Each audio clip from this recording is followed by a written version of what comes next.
Good morning, students. Myself, doctor Bharat Singh Meena from government college Kota. आज हम chemical bonding first में covalent bond के अंतर्गत N2 मॉलिक्यूल,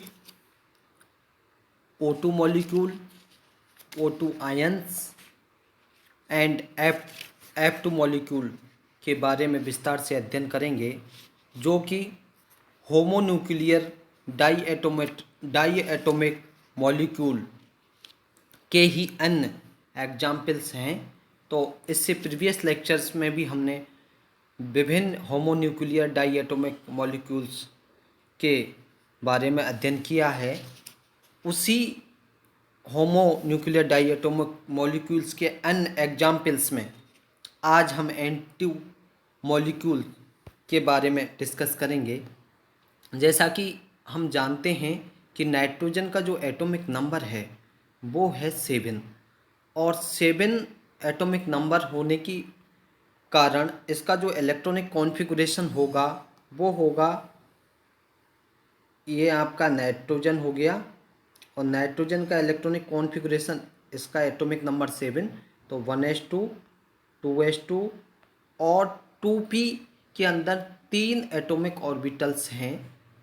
उसमें आपको इलेक्ट्रॉन का वितरण हुंड के नियम के अकॉर्डिंग करना पड़ेगा।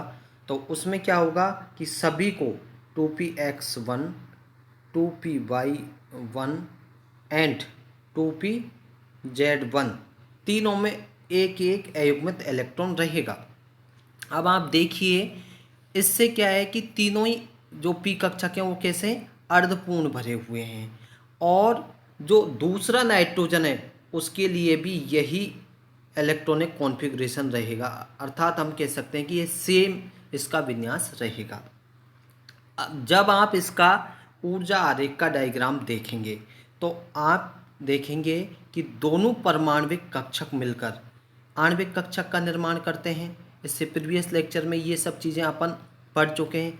और उन आणविक कक्षक में उन परमाणवीय कक्षकों के इलेक्ट्रॉन्स को भरा जाता है, और आणविक कक्षक यहाँ पर बॉन्डिंग और एंटी बॉन्डिंग 2 टाइप्स के दिखाई दे रहे हैं। तो देखिए आप, चूँकि इसके इलेक्ट्रॉनिक विन्यास के आधार पर ही इलेक्ट्रॉन का वितरण होता है, और जितने परमाणवीय कक्षक होते हैं उतने ही आणविक कक्षकों का भी निर्माण होता है। तो देखिए ये नाइट्रोजन का 1s कक्षक और इस दूसरे वाले नाइट्रोजन का 1s कक्षक मिलकर एक आणविक कक्षक का निर्माण कर रहे हैं। उसी प्रकार से अब 2s में आइए। 2s में भी एक ही एटॉमिक ऑर्बिटल होता है और इस 2s में भी एक ही है, और एक कक्षक के अंदर अधिकतम 2 इलेक्ट्रॉन आ सकते हैं। तो यहाँ पर इस नाइट्रोजन के भी 2 इलेक्ट्रॉन हैं और इस नाइट्रोजन के भी 2 इलेक्ट्रॉन हैं। टोटल इलेक्ट्रॉन की संख्या हो गई 4। और यहाँ पर जो आणविक कक्षक बनेंगे, एक तो सिग्मा बंधी होगा और दूसरा कैसा होगा, एंटी बॉन्डिंग, तो सिग्मा ही होगा वो भी। तो यहाँ पर दोनों में ही इलेक्ट्रॉन की संख्या पूर्ण रूप से भरी हुई होगी। अब आप पी ऑर्बिटल्स में आइए। पी ऑर्बिटल में आप देखेंगे कि यहाँ पर जो पाई एटॉमिक ऑर्बिटल्स हैं उनकी ऊर्जा का मान आपको किससे कम है, सिग्मा बंदी आणविक कक्षक की ऊर्जा से कम है। देखिए यहाँ पर तीनों, इस नाइट्रोजन के 2p ऑर्बिटल के पास तीनों अयुग्मित इलेक्ट्रॉन हैं। इस दूसरे नाइट्रोजन के भी 2p कक्षक के पास 3 अयुग्मित इलेक्ट्रॉन हैं।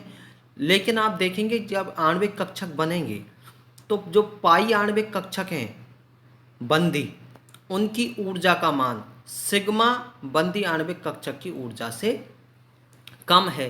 तो पहले जो इलेक्ट्रॉन का युग्मन होगा वो पाई ऑर्बिटल में होगा, उसके बाद सिग्मा ऑर्बिटल में इलेक्ट्रॉन जाएंगे। तो दोनों पाई 2py और पाई 2pz में पूर्ण रूप से उसका कक्षक भर गया है। उसके बाद सिग्मा 2px ऑर्बिटल में इलेक्ट्रॉन जाएंगे और ये सिग्मा 2px ऑर्बिटल भी उसका पूर्ण रूप से भरा हुआ है। अब चूंकि आपको पता है कि 3 इलेक्ट्रॉन इस नाइट्रोजन के पी कक्षक के पास थे और 3 ही इलेक्ट्रॉन इस नाइट्रोजन के पी कक्षक के पास हैं। टोटल इलेक्ट्रॉन की संख्या 6 है और 6 के 6 इलेक्ट्रॉन बंदी आणविक कक्षक में ही पूर्ण हो गए हैं। तो एंटी बॉन्डिंग ऑर्बिटल के पास किसी भी प्रकार का कोई इलेक्ट्रॉन नहीं है, ना तो पाई ऑर्बिटल में है और ना ही सिग्मा ऑर्बिटल में। अर्थात हम कह सकते हैं कि एंटी बॉन्डिंग 2p ऑर्बिटल्स पूर्ण रूप से अपूर्ण है, उसमें कोई इलेक्ट्रॉन नहीं है। अब इसका अगर आप बंध क्रम देखें तो बंध क्रम देखेंगे तो बंध क्रम का एक सामान्य फॉर्मूला है, बंदी इलेक्ट्रॉन की संख्या माइनस विपरीत बंदी इलेक्ट्रॉन की संख्या अपॉन 2।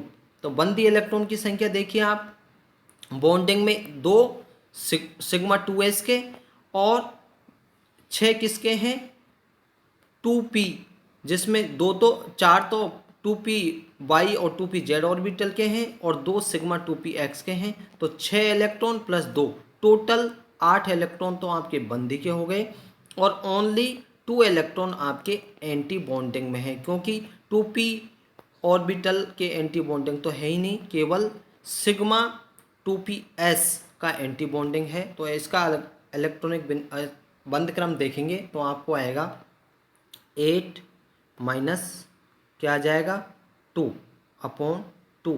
तो आप देखेंगे कितना हुआ आपका ये 6 को अगर 2 से डिवाइड करेंगे तो कितना आएगा 3। नाइट्रोजन का जो अणुसूत्र होगा वो आपका इस प्रकार से होगा, नाइट्रोजन और ये 3 बंध बनेंगे और ये नाइट्रोजन। इसमें से आप देखेंगे कि 2 तो इसके पाई बंध हैं और एक इसमें क्या है, एक इसका सिग्मा बंध है।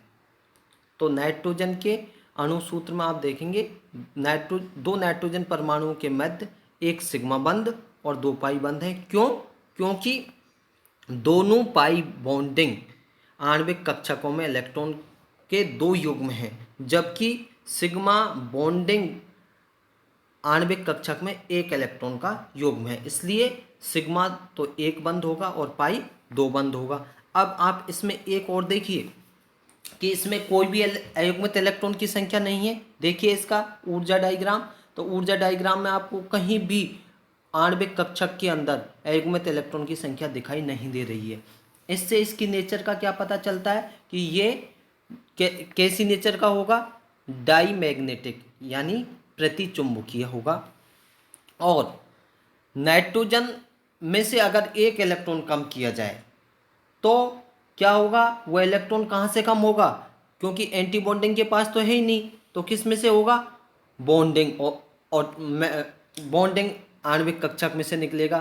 तो N2 प्लस का जो बॉन्ड ऑर्डर होगा वो भी 3 से रिड्यूस होके क्या हो जाएगा 2.5 रह जाएगा और इसका व्यवहार भी चेंज हो जाएगा।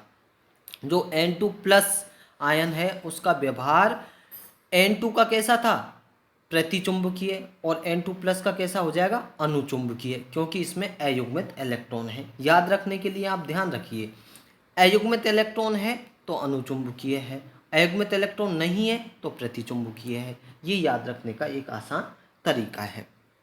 इसी प्रकार से अब आप देखिए O2 मॉलिक्यूल, O2 मॉलिक्यूल में भी आप देखेंगे क्योंकि इनके जो इलेक्ट्रॉन का विन्यास होता है वो किसके आधार पर होता है, इनके एटॉमिक नंबर पर। ऑक्सीजन का जो एटॉमिक नंबर है वो है 8 और दोनों ऑक्सीजन परमाणु जब मिलते हैं तो एक मॉलिक्यूल का निर्माण हो जाएगा, वो है O2 मॉलिक्यूल।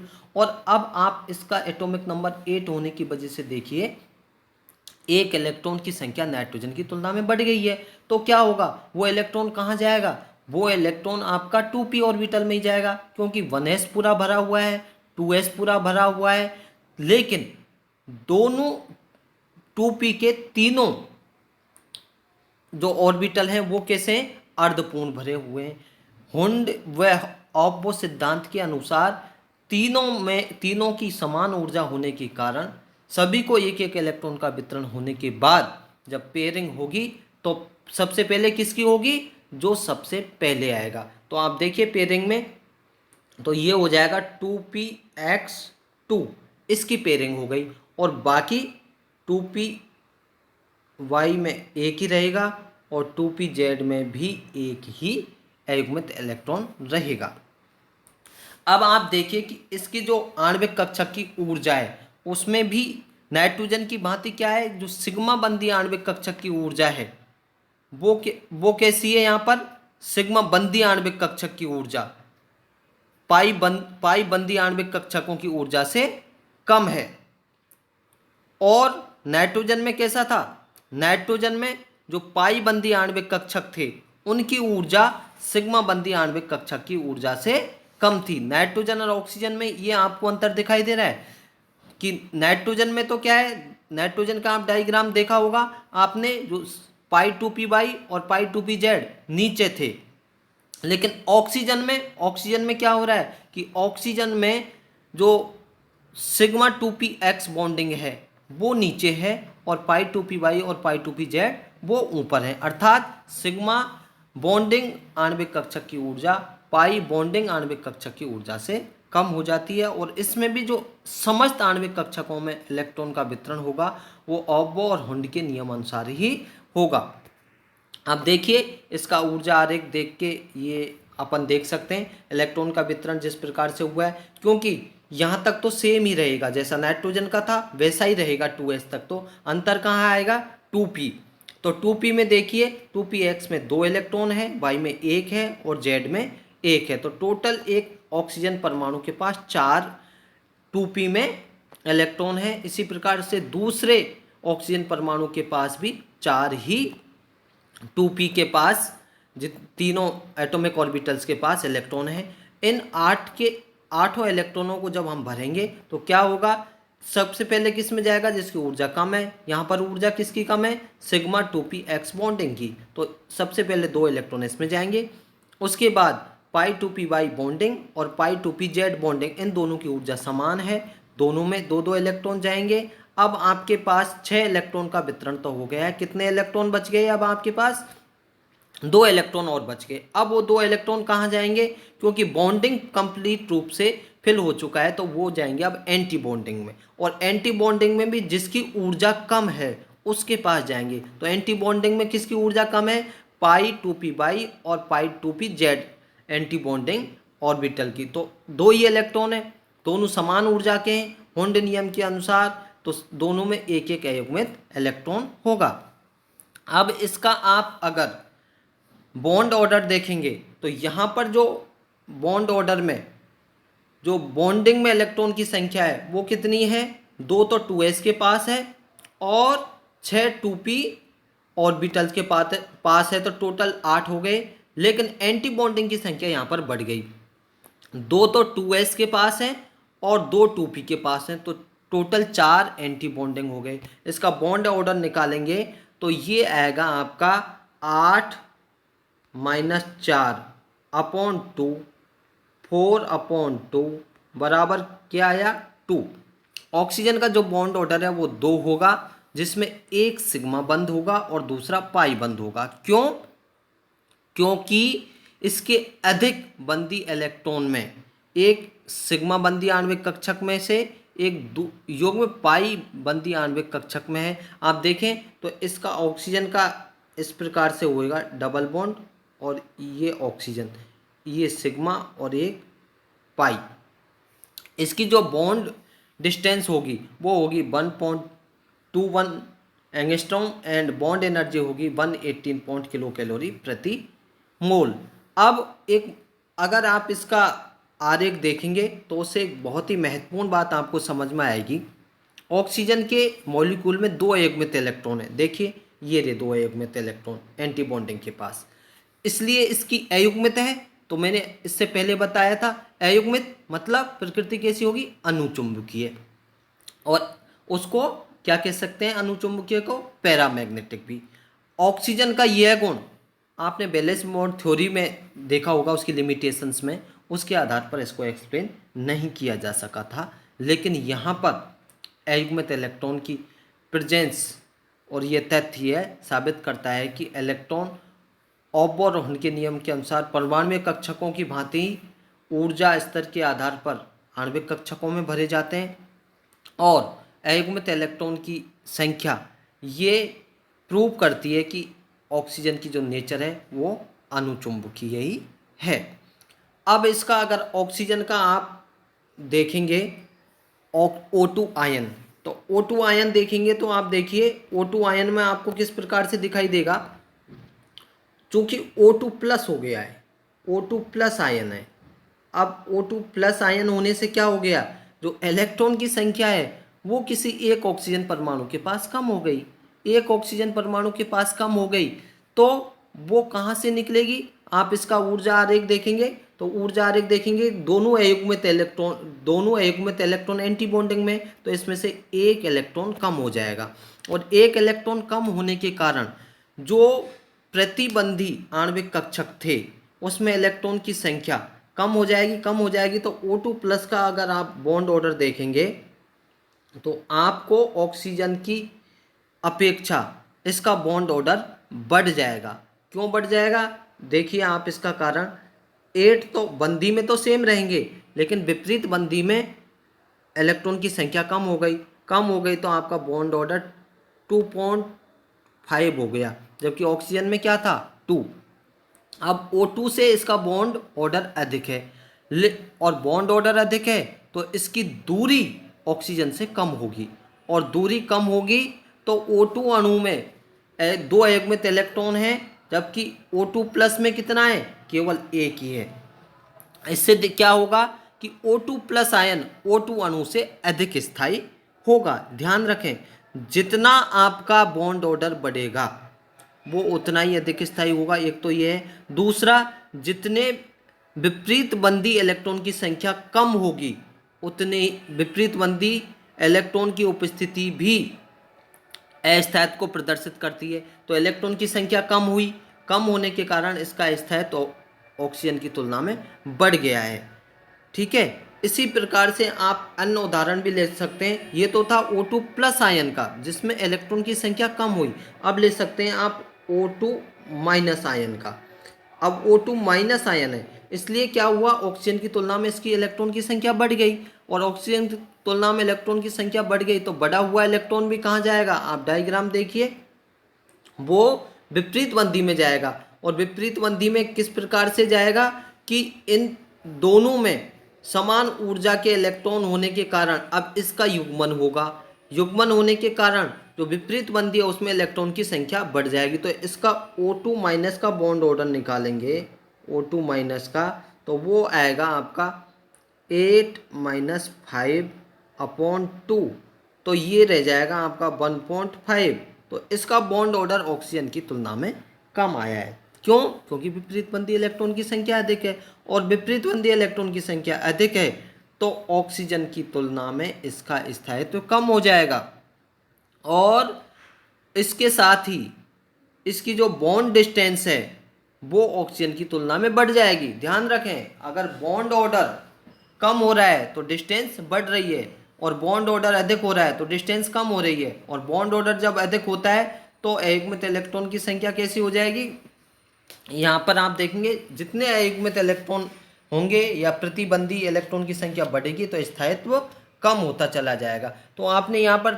ऑक्सीजन के 3 देखे, एक तो क्या देखा, O2 मॉलिक्यूल, एक देखा आपने O2 प्लस, दूसरा देखा O2 माइनस। इसी प्रकार से आप O2 2 माइनस का भी देख सकते हैं, O2 2 माइनस आयन। तो यहाँ भी आप देखेंगे कि इलेक्ट्रॉन की संख्या एक और अधिक हो गई, एक और अधिक होने के कारण विपरीत बंदी इलेक्ट्रॉन की संख्या और अधिक बढ़ गई, और अधिक बढ़ने से O2 2 माइनस का स्थायित्व और भी कम हो जाएगा, और इसकी बंध लंबाई का मान बढ़ेगा और ऊर्जा का मान कम हो जाएगा। ध्यान रखें, बंध लंबाई बढ़ेगी तो ऊर्जा कम होगी। और अगर इन चारों का हम स्थायित्व देखें तो सबसे अधिक स्थायी होगा आपका O2 प्लस, O2 प्लस, क्योंकि इसमें अयुग्मित इलेक्ट्रॉन की संख्या अधिक है, अयुग्मित इलेक्ट्रॉन की संख्या कम है या प्रतिबंधी इलेक्ट्रॉन की संख्या कम है, इसलिए प्रतिबंधी इलेक्ट्रॉन की संख्या कम होने के कारण ये सबसे अधिक स्थायी होगा। उसके बाद स्थायी में नंबर आएगा O2 का, और O2 से कम स्थायी होगा O2 माइनस, और O2 माइनस से भी कम स्थायी होगा O2 2 माइनस। ये इनका स्थायित्व का ऑर्डर है या स्थायित्व का बढ़ता हुआ, ये यहाँ घटता हुआ क्रम है। देखिए यहाँ पर स्टेबिलिटी डिक्रीजिंग हो रही है, यहाँ पर ये सबसे अधिक स्टेबल है ये सबसे अधिक स्टेबल है, उसके बाद O2 है, उसके बाद O2 माइनस है और उसके बाद O2 2 माइनस है।